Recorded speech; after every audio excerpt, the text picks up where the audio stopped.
Budoy. Gumala ka na naman. Hahaha. Ayan. Bago nga tayo pumunta ng Mount Olis, nag-lunch muna tayo sa Highest Point Cafe and Restaurant. Para sure na may lakas mag-ikot dahil sigurado ako pagkatapos ng tour, pagod ka. Trivia, may new highest point na nga pala located sa Kiangan, Tinop, Buguias Way, Buguias, Benguet. 54 kilometro mula sa dating highest point, Alsema Highway, Atok, Benguet. So, ayan na nga nakapark na kami at ready na maglibot. Tingin ko sa loob ng 3 minuto ay nasa taas ka na. Libre nga pala ang parking dito. Picture muna, maya-maya ride natin palipad ng drone kahit mahangin.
Sa kabila.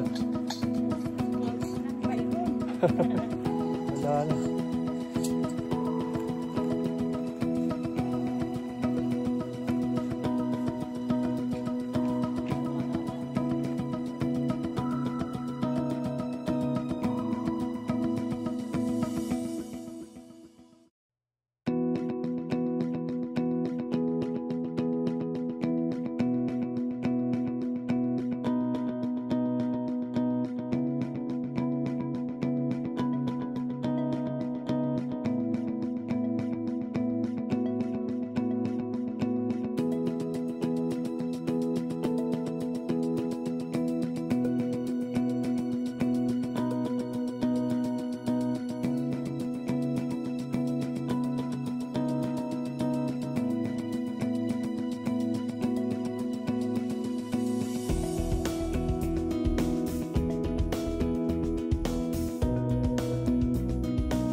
Try ko sana magpa-picture dyan.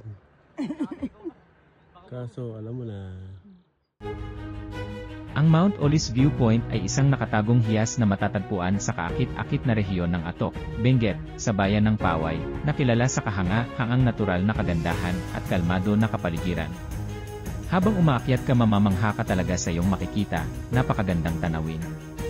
Ang malutong na hangin sa bundok ay nagpapasigla sa iyong espiritu, habang ang tahimik na kapaligiran ay nagbibigay ng perpektong pagtakas mula sa kaguluhan ng buhay sa lungsod. Ginagawa nitong isang mainam na lugar para sa mga litratista, mga mahilig sa kalikasan, at sinumang naghahangad na muling kumonekta sa kapaligiran. Ang paglalakbay sa Mount Olis Viewpoint ay kasing gantimpala ng patutunguhan mismo, na may mga paikot na kalsada at kamangha-manghang mga tanawin na nangunguna sa daan. Kapag dumating ka, maglaan ng oras upang galugarin ang lugar, magbabad sa mga tanawin, at tamasahin ang isang sandali ng pagmumuni-muni sa tahimik na setting na ito. Nagbabalak ka man ng day trip o weekend getaway, ang viewpoint ay nag-aalok ng isang nakakapreskong karanasan na nagpapakita ng mga likas na kababalaghan ng Pilipinas. Tandaan na dalhin ang iyong kamera, dahil ang masiglang paglubog ng araw at nakamamanghang liwanag ng umaga ay lumilikha ng mga perpektong sandali ng larawan na iyong pahalagahan ng matagal pagkatapos ng iyong pagbisita. Bilang isang atraksyong panturista, ang Mount Olis Viewpoint ay unti-unting nagkakaroon ng katanyagan sa mga lokal at internasyonal na manlalakbay. Ito ay isang lugar kung saan maaari mong tamasahin ang pagiging simple ng kalikasan, huminga sa sariwang hangin ng bundok, at pahalagahan ang kagandahan na nakapaligid sa iyo. Tiyaking bisitahin ang nakakabighan na destinasyong ito, at lumikha ng mga alaalang walang hanggan sa gitna ng mga kahanga-hangang tanawin ng Benguet. Paano nga ba pumunta? Madali lang, search mo lang sa Waze, Google Maps or Maps ng Apple ang Mount Olis. Mabilis ang bayahe, simula sa amin, Nayax, North Luzon Expressway, NLEX, Subic-Clark Tarlac Expressway, STEX, at Tarlac Pangasinan La Union Expressway, PLEX. Pagdating sa dulo ng PLEX, lumabas sa Pozorubio, Pangasinan, at magmaneho patungo sa direksyon ng Atok, Benguet. So, kami ay sa Quezon Road dumaan. Ang biyahe ay tumatagal ng humigit kumulang 5 tandang bawas 6 na oras depende sa trapiko at kondisyon ng kalsada. Pero inabot niya kami ng 11 oras dahil sinubukan namin sumaglit sa kakabukas lang na Dragon Treasure Castle, sa kasamaang palad, dahil nga tanghali na 1 hanggang 3 oras daw ang waiting time kaya dumiretso na kami sa Atok. Siguradong babalikan namin ito para makita ang Sea of Clouds sa umaga, overnight na siguro para sureball. At sa susunod ay susubukan naman namin pumunta sa new highest point na around 2 oras galing sa former highest point. Kung kakayanin pa, sagada naman. Bahala na si Batman, bye-bye.